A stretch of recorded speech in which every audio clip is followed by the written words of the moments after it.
중소기업 대표로 은퇴 3년 차인 이모 씨. 회사에 있을 때 일을 곧잘해서 열심히 키웠던 아끼는 후배가 있었다고 합니다. 그 후배가 부친상을 당해 몇 시간을 운전해서 아내와 함께 갔는데 손님도 문상객도 없었는데 거의 1시간을 혼자 앉아 있다 왔다고 합니다.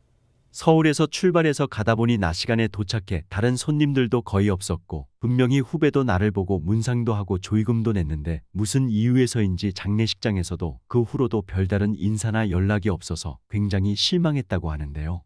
회사에 있을 때는 간이며 쓸개며 다 빼줄 것처럼 귀찮을 정도로 옆에 계속 붙어 있더니 이제 은퇴하고 나니 힘이 없어졌다고 일어나 싶어 섭섭하기도 하고 속상했다고 합니다. 많은 시니어들이 은퇴 후 사람과의 관계가 가장 어렵다고 이야기합니다. 그래서 오늘은 은퇴 후 절대 만나지 말아야 할 사람을 소개해드리겠습니다. 첫 번째는 다녔던 회사 사람들입니다. 은퇴해도 다녔던 회사 사람들과 꾸준히 연락하고 만나는 건 좋은 거 아니야 라고 생각하실지 모르겠습니다.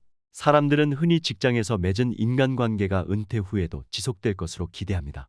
그러나 은퇴를 하면 이해를 바탕으로 한 관계는 모래성 같아서 만남의 기회가 옅어지며 희미해지고 결국 끊어지게 마련입니다. 지금 여러분들 휴대폰에 저장된 연락처를 한번 살펴보세요. 직장 동료나 일 때문에 만난 사람들을 제외하면 딱히 연락할 사람이 없는 것이 현실입니다. 한국은 하루 중 가장 많은 시간을 직장에서 보내기 때문에 은퇴할 때쯤에는 주변 관계는 업무와 관련된 사람들이 대부분이라고 합니다. 그러다 보니 내가 퇴직을 하고도 허전함과 외로움에 예전에 다녔던 부하 직원이나 친하게 지냈던 동료에게 전화를 하는 사람들이 있습니다. 그렇게 전화해서 회사는 요즘 어떠냐, 누가 승진을 했냐 하며 이제는 나와 상관없는 이야기들을 늘어놓게 됩니다. 계속 이런다면 전화를 받는 사람 입장에서도 부담스러울 수 있습니다. 은퇴자에게 경조사 또한 어려운 문제입니다. 정이 많은 한국 사람들은 은퇴 후에도 정 때문에 또는 미래에 대비한 투자로 여기면서 어쩔 수 없이 경조사에 참여하고 지출을 단행하지만 사실 돌려받는 금액은 평생 내가 뿌린 돈의 절반도 안 된다고 합니다. 친인척이 아닌 이해관계로 부조를 했던 이들은 은퇴 후 경조사를 알렸을 때 나몰라라 하기 십상이지요. 한 가지 분명한 것은 노후의 경조사 문제를 현역 때와 같이 접근했다간 사람에게도 상처받고 호주머니가 거덜나는 건 시간 문제라는 사실입니다. 나는 회사를 다닐 때처럼 최선을 다해 경조사에 참석하고 부조도 하지만 모든 사람들이 내 마음 같지는 않은 법입니다. 내가 반드시 챙겨야 할 경조사가 있다면 돈만 보내는 것도 괜찮습니다. 당장 은퇴를 하고 나면 앞으로의 내 노후를 홀로 서게 할 준비를 해야 합니다. 다녔던 회사 사람들과 연락하고 만나봐야 이제는 나와 상관없는 철진한 이야기만 오가게 됩니다. 앞으로의 나에게 도움될 만한 이야기는 없는 것입니다. 일본의 한 은퇴 전문가는 늦어도 60세 이후부터는 인간관계를 은퇴형으로 바꾸라고 조언합니다. 은퇴형 인간관계에서 가장 중요한 것은 바로 시기인데요. 늦어도 60세부터는 새로운 인간관계를 만들기 시작해야 합니다. 아시다시피 인간관계라는 것은 하루아침에 갑자기 만들어지는 것이 아니죠. 나무에 물을 주듯이 주변 사람들에게 꾸준한 관심과 사랑을 나눠줘야 합니다. 그렇다면 좋은 인연은 어디서 찾아야 할까요? 바로 내가 사는 지역입니다. 한참 직장을 다닐 때는 내가 살고 있는 지역을 천천히 둘러볼 기회가 없지만 은퇴를 하고 나면 대부분의 시간을 자신이 살고 있는 지역에서 머무르기 때문에 내가 사는 지역을 라이프타운이라고 합니다. 그래서 이 라이프타운에서 좋은 인연이나 친구를 만나는 것이 좋은데요. 구체적인 방법으로는 구청이나 지역도서관에서 운영하는 각종 프로그램에 참가하는 것입니다. 등산, 수영, 독서 등 관심사에 맞게 찾다 보면 비슷한 취미나 생각을 가진 좋은 친구를 만날 수 있습니다. 두 번째는 돈 얘기하는 사람입니다. 일반적으로 은퇴를 하고 나면 그동안 모아둔 노후 자금도 일부 있을 것이고 또 퇴직금이라는 목돈도 들어오게 됩니다.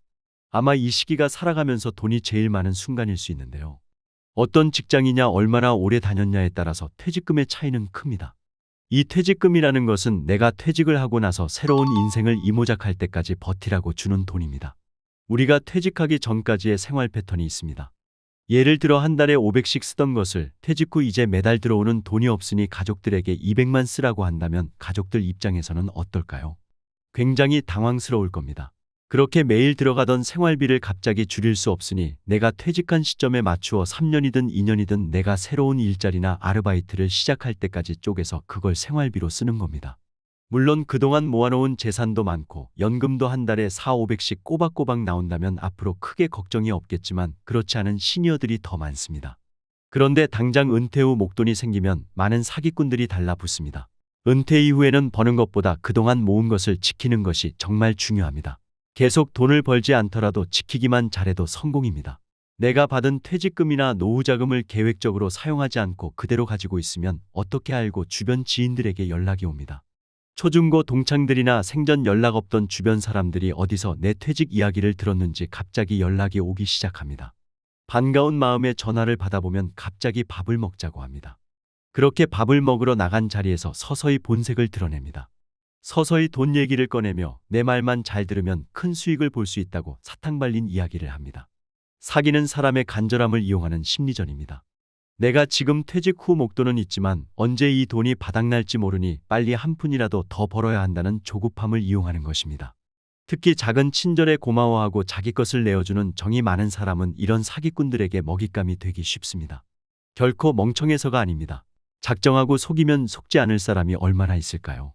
나는 당하지 않을 거라 장담할 수 있을까요? 따라서 은퇴 후 돈 얘기를 꺼내며 쉽게 돈을 벌 수 있다고 하는 사람은 절대로 가까이 하시면 안 됩니다. 투자해서 돈 벌었다는 지인 차단, 돈 필요하다는 지인도 차단하시고 만나면 투자 얘기를 꺼내는 모든 주위 인맥 및 방송도 안 보시는 것이 좋습니다. 이 사람 저 사람 만나보고 다녀봐도 다 똑같습니다. 돈을 많이 벌 수 있다는 얘기는 그 사람의 얘기일 뿐 나와는 상관이 없습니다. 모든 재테크 투자가 나쁜 것은 아니지만 직장 생활만 주로 하셨던 분들은 퇴직 후 1, 2년만 지나도 급한 마음에 뭐든지 해보자며 잘 모르는 분야의 지인 말만 믿고 투자나 사업에 뛰어드는 경우가 많습니다. 이럴 때 절대 조급해하지 마시고 잠깐 여유를 가지고 천천히 준비하세요. 돈 1, 200 벌기는 어려워도 1억 날리는 것은 순식간입니다. 3, 40대는 다 잃어도 다시 복구할 기회가 있지만 50대 이후에는 한번 쓰러지면 다시 일어나기가 어렵습니다. 그래서 나이가 들수록 사람을 가려서 사귀어야 합니다. 사람을 가려서 사귀라는 말이 좀 냉정하게 들릴 수도 있지만 조금만 생각하면 상식적인 말입니다. 모르는 장소에 가서 정체도 모르는 음식을 입에 넣었다가 크게 탈이 날 수도 있듯이 사람도 아무나 만났다가 똑같이 탈이 날 수 있습니다. 오늘 내용 도움이 되셨나요? 도움이 되셨다면 주변 지인분들께도 오늘 영상 많이 공유해 주시고요. 저는 다음 시간에 시니어분들께 더욱더 도움되는 정보로 다시 찾아오겠습니다. 오늘도 끝까지 시청해 주셔서 감사합니다.